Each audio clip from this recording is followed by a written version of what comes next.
Please stand by. The meeting will begin shortly.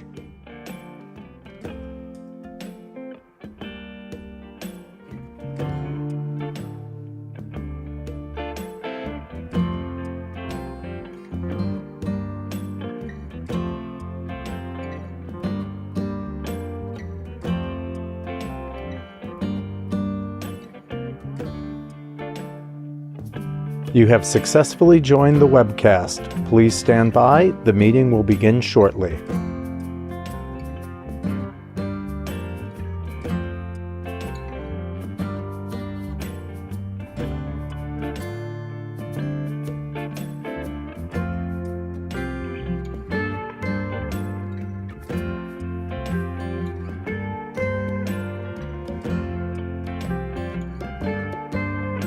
You have successfully joined the webcast. Please stand by. The meeting will begin shortly.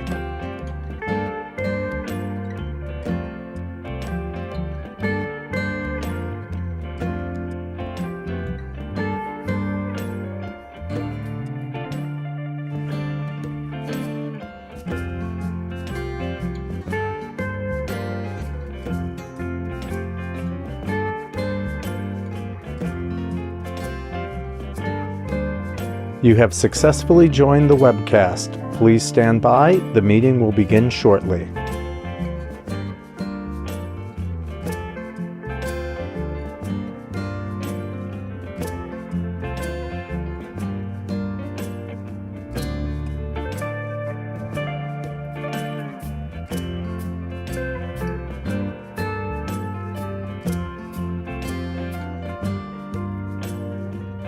You have successfully joined the webcast. Please stand by. The meeting will begin shortly.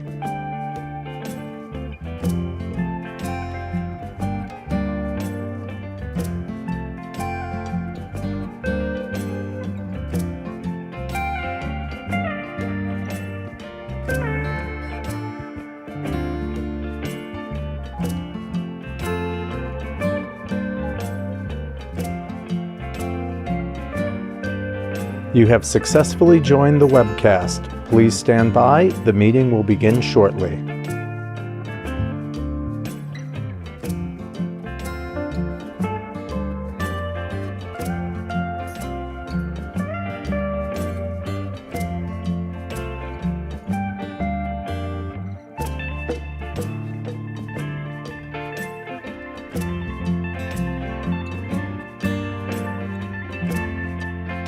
You have successfully joined the webcast. Please stand by. The meeting will begin shortly.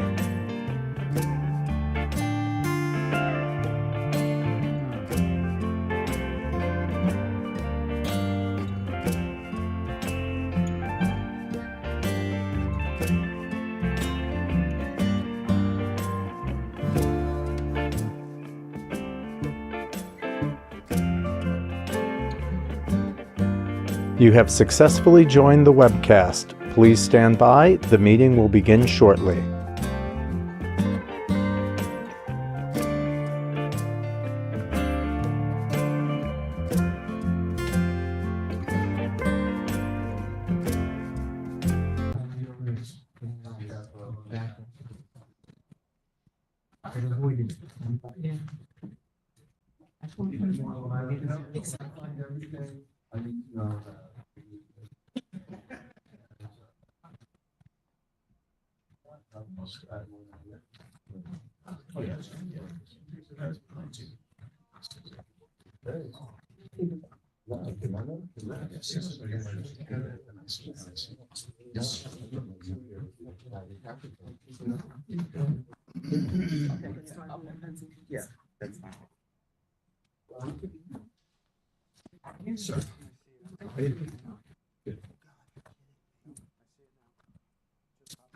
Okay, Rich, we're ready to get started. If you'd like to count Hope in.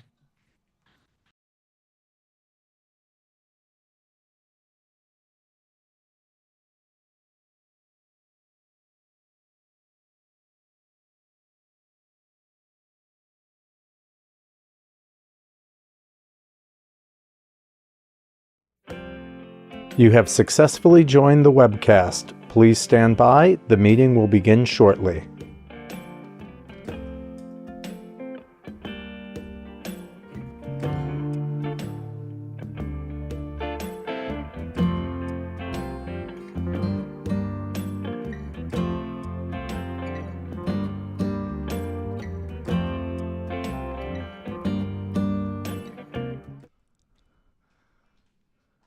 Good morning. I am Hope Knight, and before I call this meeting to order, I will note for the record that I will serve as acting chair of today's committee meeting. I now call to order the meeting of the Audit and Budget Committee members of New York State Urban Development Corporation doing business as Empire State Development for Tuesday, June 25th, 2024. I'd also like to note for the record that this meeting is being webcast. I will also note for the record that the public was given the opportunity to comment on the agenda by submitting their written comments by noon yesterday. I'd like to further state for the record that no comments were received from the public concerning today's agenda. The committee members have received the materials in advance of today's meeting and are free to ask questions at any time. I will note that since there are no voting items on today's agenda, we will not be calling for the committee members to indicate any potential conflicts of interest with respect to today's agenda. I will now ask Kathleen Mize, ESD's Deputy Chief Financial Officer and Controller, to lead our discussion today on the first agenda item relating to the annual reports. Kathleen, you can go ahead when you're ready. Good morning. Thank you, Hope, and good morning, members. As most of folks who are on the committee know, we do this annually with the partners of our audit firm, EFPR Group. And with us today, we have Douglas Zimmerman and Brent Jensen. They will take us through required reports. They are asked to deliver each year to the members of this committee. And then again, we'll present the board with the full report. The full audited financial statement. So with that, I am going to turn it over to Doug and Brent to lead the rest of the discussion this morning. Great. Thank you, Kathleen, and good morning, everyone. I believe everyone has the review book in front of them there, and if you just open to the table of contents, that's before tab 1. Tab 1 is going to be the independent auditor's report on the consolidated financial statements. Then in tab 2, we're going to get into the actual detailed numbers. Tab 3 will be the other 3 reports that we issue in connection with the annual financial statements. Tab 4 is going to have the required communication to the audit committee. And then tab 5 is a copy of the consolidated financial statements for the year ended March 31st of 2024. So into tab 1, this is our independent audit report. We are issuing what's called an unmodified or a clean opinion. There were no problems with regards to the accounting records. We had excellent cooperation from Kathleen, Tony, and the entire team here. Certainly there was turnover in the department, and we're happy to be able to say everything went according to our plan, and we're able to be here today to present the results to you. There is one item in this opinion that I did want to make mention of. On the bottom of page 1 there, you see emphasis of the matter. There was a new accounting rule that was required to be adopted by the corporation this year, having to do with public-private partnerships under GASB 94, and so that has been included within the financial statements. And certainly, if there's any questions, I'd be happy to go into anything in any detail that you'd like. Tab 2 is the management's discussion and analysis. This is a required part of the overall financial statements, and that would be included in the tab 5 overall report. What we're going to do, though, is focus on the number pages, and we're going to start with page 17, which is consolidated statement of revenue, expenses, and changes in net position for the year ending March 31st of 2024. And you can see that you can open up that tab, and it'll give you the detail of a lot of the various account balances. And I'm going to turn it over to my partner, Brent, and he's going to just walk us through some of the highlights that we wanted to point out to the committee. Okay, thank you, Doug. So as Doug said on page 17, this lays out what we traditionally call the income statement for the corporation for the year. And this gives you really what happened in the course of the year. And looking down at the bottom line here, you can see that you had a $155 million increase in net position this year, back up to the same $3.8 billion you were at 2 years ago. And that's in comparison to a $155 million loss last year in that position. The reality of that is it's controlled by a small number of factors within your numbers. Looking up at the top of this statement in operating revenue, you actually had a decrease in operating revenue of about $87,000, but that was driven almost completely by the 288, or sorry, 87 million, sorry. Sorry about that. Driven almost completely by the $288 million change to decrease the economic development grants, which is directly offset on the expense side. So that just brought down both operating revenue and operating expenses. But the decrease in operating revenue was substantially less than the decrease in operating expenses, which were about $350 million, because of two items. You had state appropriation revenue of $231 million, which is state money that went into the building of the stadium project. And you also had a decrease in reimbursed grants, but reimbursed grants remain significantly more at 74 million in revenue than the related expense of 15 million, because that includes items like the SSBCI funds, where you actually have loan transactions. So the other side is an asset on your books rather than an expense. So those are the items that are driving that $300 million swing in the change in that position year over year, where you have these items of state and federal funds flowing through. They're creating assets on your books rather than creating expenses. So that's really the picture on what's happened in terms of the current year operation. Any questions on any of that before I go into the balance sheet side?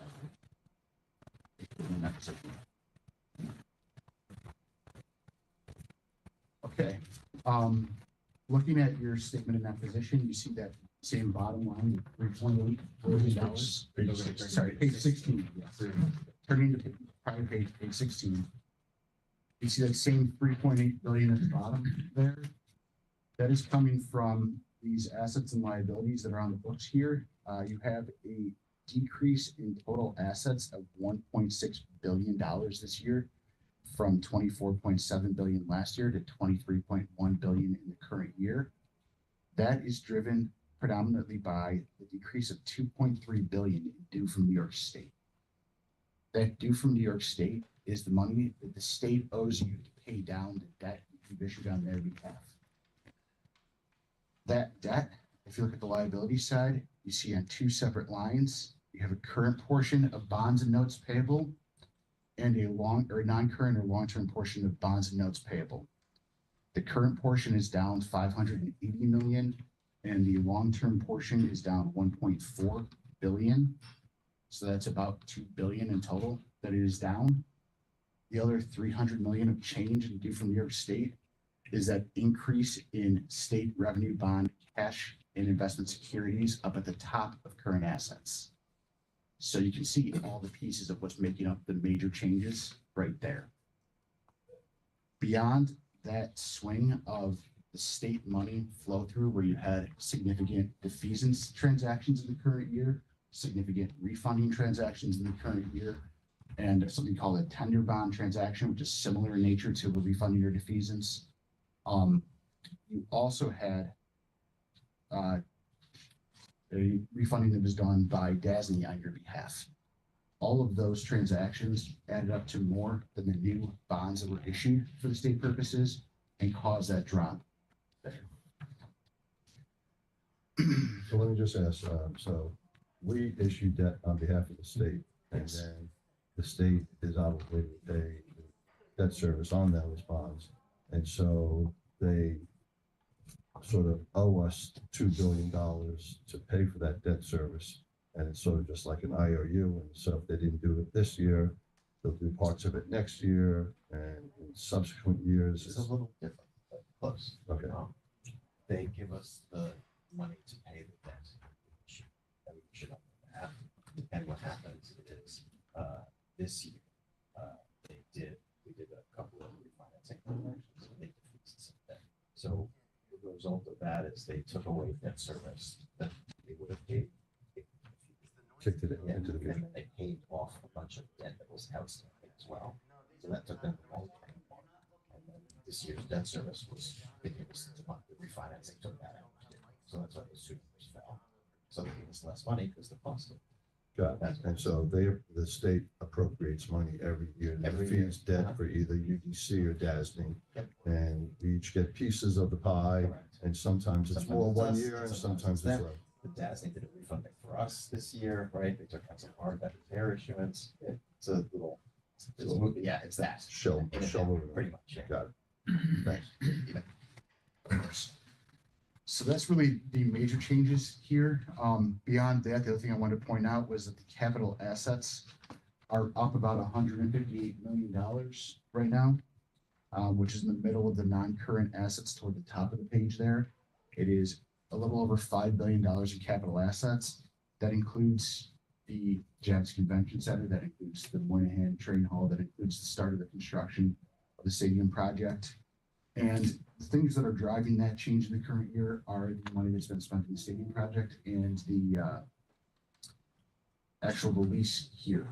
Last year, we had to implement a GASB statement that brought leases on as though they are fixed assets. So the 20-year lease for this building is about $100 million fixed asset, and it's directly offset on the other side within your deferrals. So it's a very small net change, but it's grossing up your books on both sides for the 20-year lease year. And that was a GASB change? That was a It GASB used to be change like, last year. it used to be, had to be at least like a 49-year lease before it was viewed as an asset. Now they're saying a 20-year lease is an asset on. Now they're saying any lease that is a true lease by accounting definition goes on your books as a right of use asset. Anything over 1 year. Over 1 year. Yes. Got it. Yeah, it was a big change. It used to be only capital leases. Right. Yeah. Got it. So that was GASB 7 a couple of years ago. They put that into place. And when we adopt the GASB here at ESD, we're doing it when the state does it, so we're in lockstep with them. So the state adopted 87 last year, we did. We adopted 94 this year, they will, because we're end up being a component unit of the state's financial report. So we match, and they check with us year in and year out if we're doing it with them to make sure we're in sync. Got it. Just my own education. Is GASB now a legal requirement, or is it just a best practice that agencies strive for as they go out to issue debt? And they could say they're in compliance with GASB. Governmental entities are required to follow the accounting rules of GASB, whereas commercial enterprises follow what's called FASB. FASB. So that's a completely different set of But rules. it's A lot of them It's parallel. a requirement. Yes. It's not just Yes. you strive for it. No, it's a requirement for governmental entities. Yes. Okay. Thanks.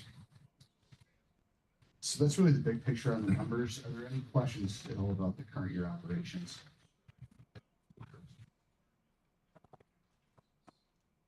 Turn it over to Doug to go through the rest of the reports. So on tab 3, the other 3 reports that I mentioned back on the index that we issue in connection with the financial statements. The first here on pages 25 and 26 is a independent auditor's report on internal control and financial reporting and compliance in accordance with what's called government auditing standards, which is another set of rules and regulations that you're required to follow. And again, there's a component here with regards to internal controls and compliance. On the top of page 26, there is one item I wanted to point out that would be different than the report in prior years. And that is, we did identify a significant deficiency in the first paragraph there. The last sentence, our audit procedures resulted in adjusting journal entry that had a material impact on a change in net position. And that was a single transaction of a material adjustment that's required to be reported as a significant deficiency. Management, you can see there, acknowledges the above and put procedures in place within the corporation to address that. The bottom part there, report on compliance and other matters. There were no issues with regards to the items that we tested with regards to your compliance with contracts, laws, regulations, grant agreements. So there were no issues there with regards to any of that compliance matters. The next opinion on page 27. Can I just ask you? Sure, absolutely. What type of dollar value of the deficiency? What we do is we look at materiality. The materiality for our audit was $75 million. So transaction that we detect above that number, that's when it would kick in. There was one adjustment for $231 million. So it was above our materiality, so we're required to report it as a single deficiency. Again, it was one isolated transaction out of 20,000 transactions that the corporation records on an annual basis. What's the difference between a material weakness and a significant deficiency? A material weakness would have been had we detected 10 or 15 of them, or more than just one isolated instance. This is an isolated. Yes, More of a oops on our part. yeah, it's not a breakdown of the internal controls. Got it. And then we It just fixed it. happened. It was brought to our attention, then we addressed it. And it Yes. just happens to be Got large it. enough to meet the. All good. Exactly. All right. Page 27 is a report that we issue in accordance with your compliance regarding investments. And in the detailed notes to the financial statements, in note number 4, it details ESD's investment policies and procedures, and also the investment. And again, this is a clean opinion. There were no issues with regards to any of your investments that deviated from the corporation's investment policies, nor New York State's allowed investment for a public benefit corporation. Page 30 is a report that we issue each year. Beyond everything else that we look at, we also conduct this audit in accordance with what's called uniform guidance, or more commonly thought of as a single audit.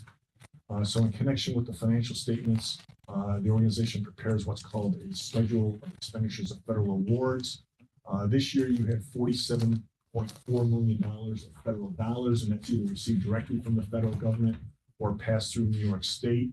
And as part of our single audit procedures that we perform, we look at your internal controls and compliance around the receipt and expenditure of those federal dollars.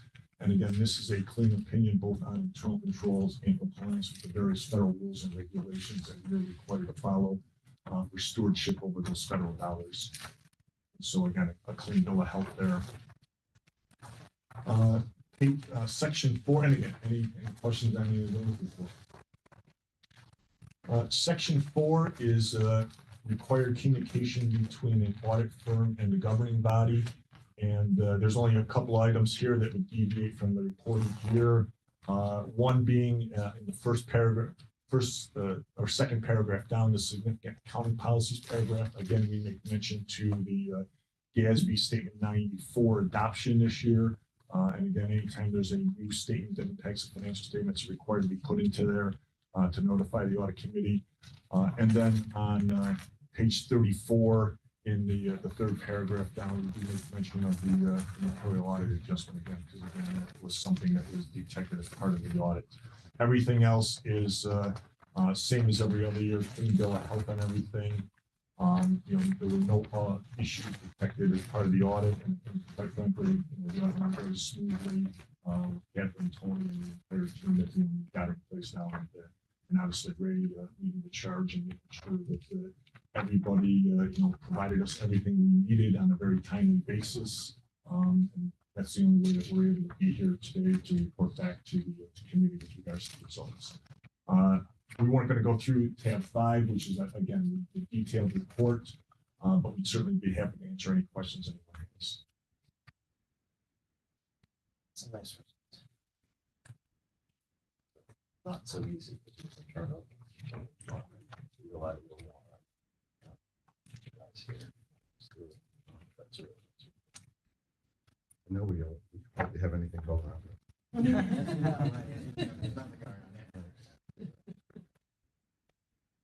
So as I noted earlier, we have no questions from the public with regard to this item. Are there any additional questions, comments?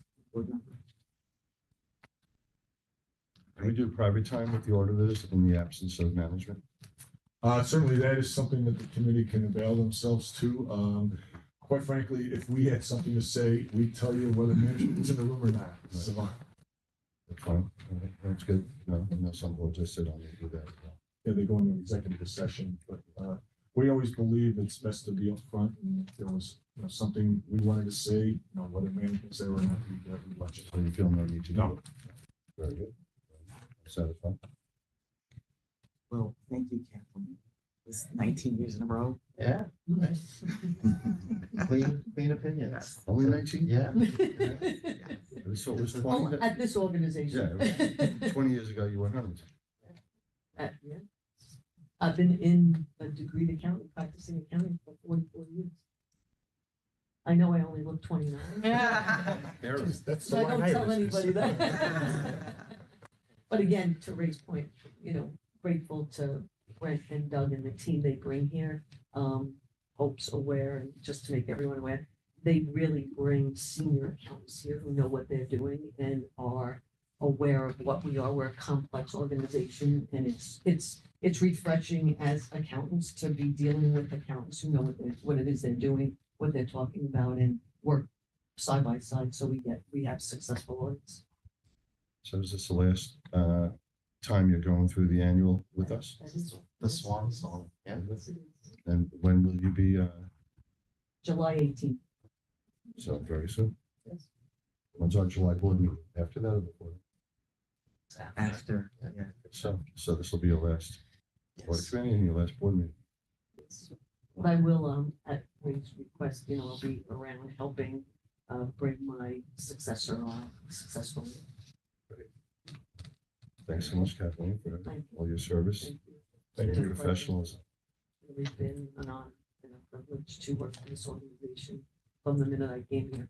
It's never changed. It's only gotten better. And the things we do are just absolutely amazing year after year.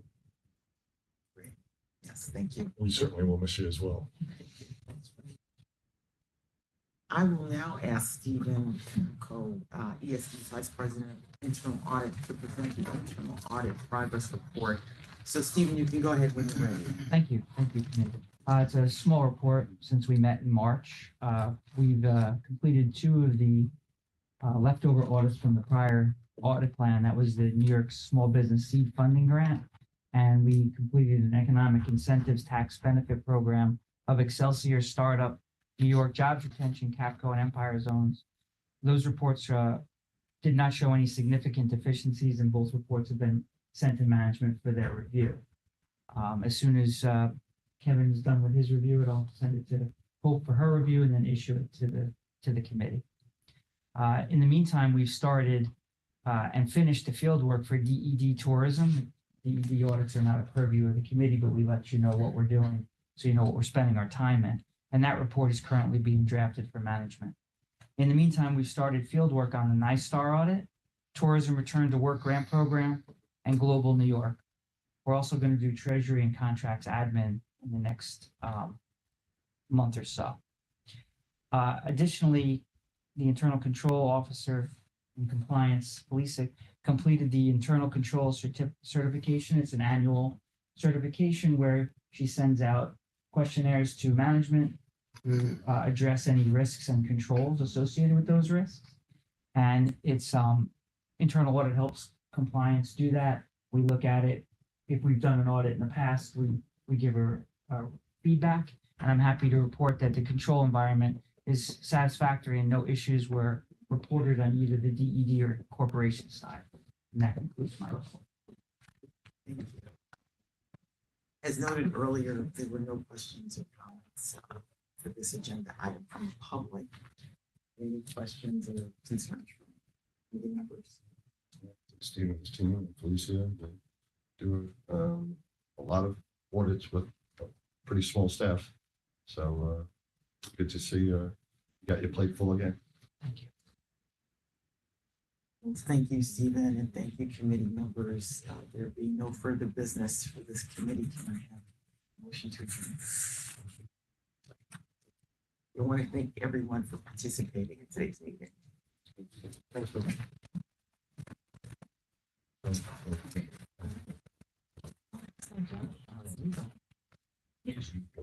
you.